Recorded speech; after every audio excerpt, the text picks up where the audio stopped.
হে আল্লাহ, রোজা তো শেষ হয়ে যাচ্ছে, আগামী বছর রোজাতে নাও থাকতে পারি।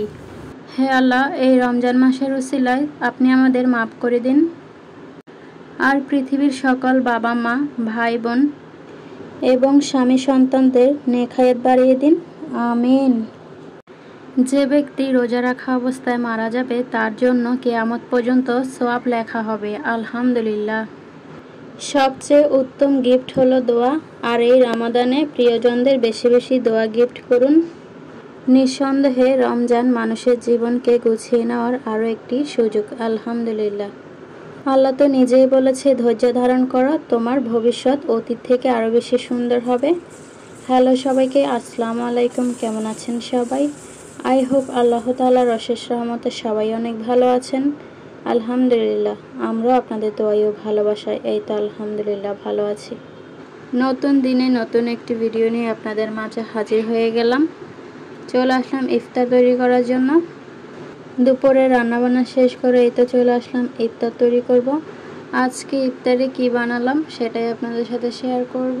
আশা করছি ভালো লাগবে, আর ভালো লাগলে প্লিজ একটি লাইক দিয়ে চ্যানেলটাকে সাবস্ক্রাইব করে আমার পাশে থেকে যেতে পারেন। তো এখানে আজকে রান্না করব সরষে ডিম।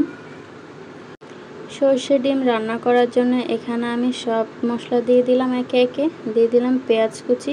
পেঁয়াজ কুচিগুলো ভেজে নেওয়ার পর এখানে আমি সরষে বাটা, বাদাম বাটা, সাথে কাঁচামরিচ আর পেঁয়াজ কুচিও পেস্ট করে রেখেছিলাম, সেগুলো দিয়ে দিলাম। সামান্য লবণ অ্যাড করে দিলাম। এই পর্যায়ে সামান্য পানি দিয়ে মশলাটা আমি খুব ভালো করে কষিয়ে নিতেছি। সরষে ডিম রান্না করার জন্য বাদাম বাটা আর সরষে বাটাটা একটু বেশি করে দেওয়া লাগে। সব মশলা দেওয়া হয়ে গেলে মশলাটা আমি এ পর্যায়ে কষিয়ে নিতেছি। আজকের ইফতারে থাকছে ভুনা খিচুড়ি আর সাথে থাকছে সরষে ডিম। তো পুরো ভিডিও জুড়ে সবাই আমার সাথেই থাকুন। হে আরশের মালিক, ফুপিয়ে ফুপিয়ে কেঁদে ওঠা প্রতিটি মানুষের অন্তরে প্রশান্তির জোয়ার এনে দিন। ইয়া রব, আমার ধৈর্য শক্তি বাড়িয়ে দিন, যেন আমি সকল পরিস্থিতির সাথে নিজেকে খাপ খাইয়ে নিতে পারি এবং সব সময় আপনার শুকরিয়া আদায় করতে পারি।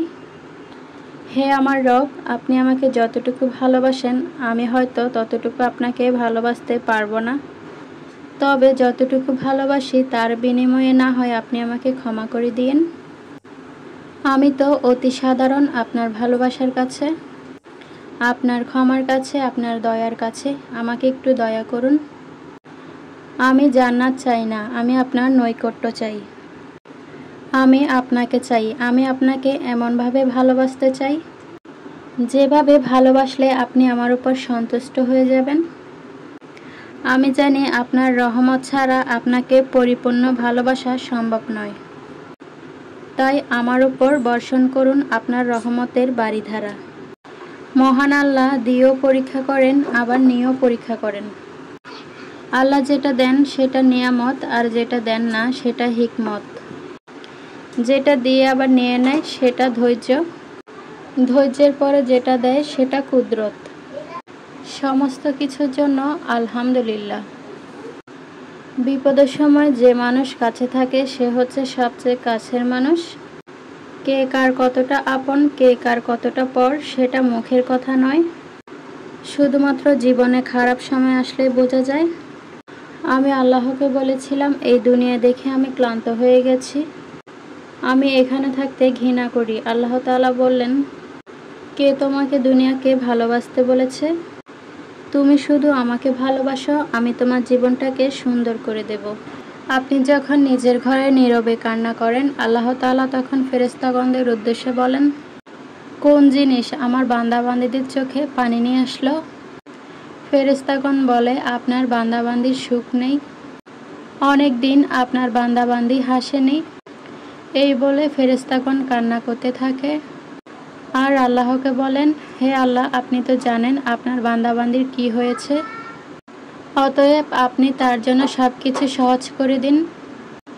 আল্লাহ বলেন, আমার এই বান্দাবান্দি জীবন থেকে এমন কিছু হারিয়ে ফেলেছে যা সে অধিক ভালোবেসেছিল, অতএব আমি শপথ করছি আমার বান্দাবান্দি জীবন থেকে যা কিছু হারিয়েছে তার থেকে উত্তম জিনিস তাকে এনে দিব। যা দেখে দুনিয়া ও আখিরাতের সবাই বিস্মিত হবে। সুবহান আল্লাহ। তো কথা বলতে বলতে এখানে আমার ইফতার তো তৈরি হয়ে গেল।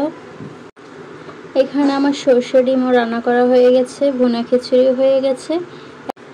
এখন ইফতারের সময় হয়ে এসেছে। একে একে সব কিছু আমি নিয়ে যেতেছি ইফতার করার জন্য। এখানে খিচুড়িগুলো নিয়ে আসলাম, এখানে শরবতগুলো নিয়ে আসলাম, আর সাথে কিছু ফল রেখেছি। সব কিছু একে একে নিয়ে আসলাম। আর এদিকে সরষে ডিমটা রান্না করেছিলাম, সরষে ডিমটার কালারটা এরকম এসেছে।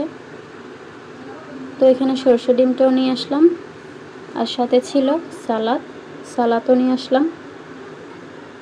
তো সব কিছু আমার আনা হয়ে গেছে। এখন আজানের অপেক্ষা, সবাই মিলে অপেক্ষা করতেছি আজানের জন্য। আমার আজকের ইফতারে এইগুলোই ছিল, ভুনা খিচুড়ি, সাথে সরষে ডিম আর কিছু ফল রেখেছি। আজানও দিয়ে দিয়েছে, বিসমিল্লাহ বলে শরবতটা খেয়ে নিলাম। তো কথা বলতে বলতে ভিডিও শেষ প্রান্তে চলে আসলাম।